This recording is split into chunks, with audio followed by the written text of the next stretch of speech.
বাবা দেখ তো ফোনটার কি হয়েছে, কথা শোনা যায় না। স্পিকার চলে গেছে মা, সমস্যা নেই। আজকে অফিস থেকে আসার সময় একটা ফোন, স্মার্টফোন 20,000 টাকা নিয়ে আসতো, যাক দিছিলাম।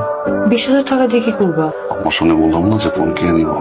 অনলাইনে কিছু জিনিস অর্ডার। বাবা তোর মার টেলিফোনটা এনেছিস?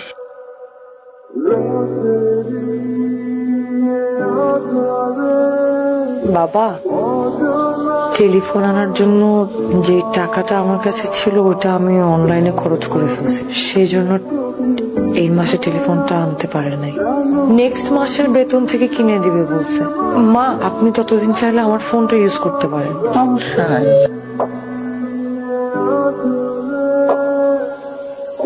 আই শুনো, আমার ফোনে 500 টাকা ফ্লেক্সি করে দিও। শিবা, তোর মায়ের ওষুধ তো শেষ হয়ে গেছে, তুই অফিস থেকে ফেরার সময় নিয়ে আসিস বাপ। ঠিক আছে মানে তুমি ওষুধ আনবা থেকে? তোমার পকেটে 1 টাকাও আছে? আব্বা, ও তো এই মাসে বেতন পাইনি, ওর পকেটে 1 টাকাও নেই, কোথেকে ওষুধ আনবে বলেন? আসলে এই মাসের বেতন পাইনি। আব্বা, ফয়সালকে বলেন ও ওষুধগুলো এনে দিতে। ফয়সালকে তার মার মোবাইলে কিনে দিতে পারে না, টাকা নাই বলে। ঠিক আছে দেখি। কথা কথা টাকা মিশা কথা কেমনে কর? আজব একটা ভুন্দা লোক, একটা কথা না বললে সংসারে আয় উন্নতি হয়। চল অফিস চল। এই ওষুধগুলো আছে কাকা, কতদিনের দেবো? 15 দিনের দিলেই শুনবো। আচ্ছা।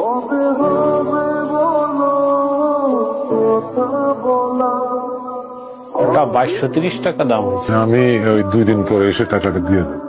কাকা আমাদের এখানে তো বাকি দেই না। আমি তো এই 4 নম্বর গুলিতেই থাকি, আমি নিজে এসে দিয়ে যাবো, কোনো অসুবিধা নাই। আপনার আমি চিনি কাকা, কিন্তু মালিকের খুব প্রেশার, আমাদের বাকি দেওয়া নিষেধ। দিন করে দিয়ে দেবো, তুই চিন্তা কর। আচ্ছা ঠিক আছে। তুমি কে বাবা? আপনি আমাকে চিনবেন না, এটাই তো স্বাভাবিক। এই বাসার দিশা ম্যাডাম আছে না, উনি আমাদের ব্যাংকে 15,000 টাকা মাসিক ইপিএস করেছে। আম্মা নাকি ডাকে? দেন ডিবিএস এর টাকা দেন, ডিবিএস 15,000 টাকা দেন। তোমার সাথে আমার একটা কথা ছিল। এইভাবে ভাড়া বাসায় আর কতদিন? আমি ভাবছি আমরা একটা ফ্ল্যাট নিব। না মানে এখন না, টাকা পয়সা জমায় তারপর একটা ফ্ল্যাট। আমার খরচ, তোমার খরচ। আব্বা মাও একটু খরচ। না মানে ফ্ল্যাটটা কিনলে তো আব্বা মাও আমাদের সাথে থাকবে না। বড় ভাইরা ডিপিএস খুলছে 15,000 টাকা। সাথী, আমার শরীরটা খারাপ তো, কয়টা কাপড় ভিজেছে, একটু ধুয়ে দাও তো। ভাবি, আমার তো আসলে একটু হাতে ব্যথা। মিথ্যা কথা বলো কেন? এই তো তুমি মোবাইল টিপতেছিলাম, মোবাইল টেপার সময় হাত ব্যথা করে না? না সাথী কি হয়েছে? কি হয়েছে বলো? একটু হয় নাই। শোনো, আমি আর 1 মুহূর্ত এই বাড়িতে থাকবো না।